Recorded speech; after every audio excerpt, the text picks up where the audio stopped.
there were a lot of Republicans who admitted, okay, Trump is fucking crazy, but we're going to go along with it. Yeah.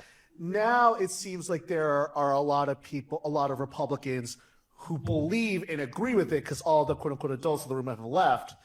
How much do you say are still those Republicans who, like, I guess, are trying to steer the ship, even if it's in the lower levels of government?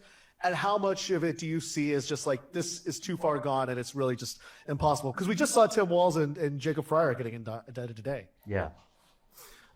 Look, quick version I would say is Adam Kinzinger put this best. He and I had a conversation a few years ago about this. The same conversation we've all had at like dinners and cocktail parties and that sort of thing. Why is this happening? Why are there so many Republicans who know better in private and say something different in public?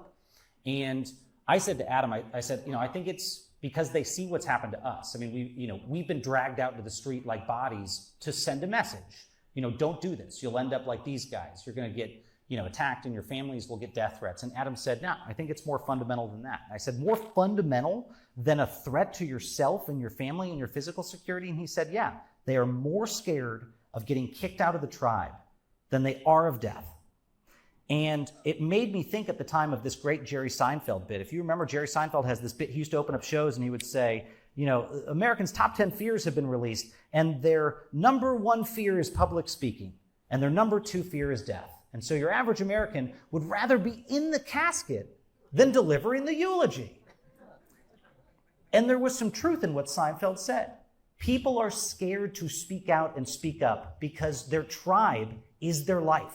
It protects them. It's their culture. And if they get kicked out of the tribe, everything else is in danger. And I think that still is what has a vice-like Darth Vader grip on the Republican Party, is people are so terrified of getting kicked out of the tribe because it's everything they've built their lives toward.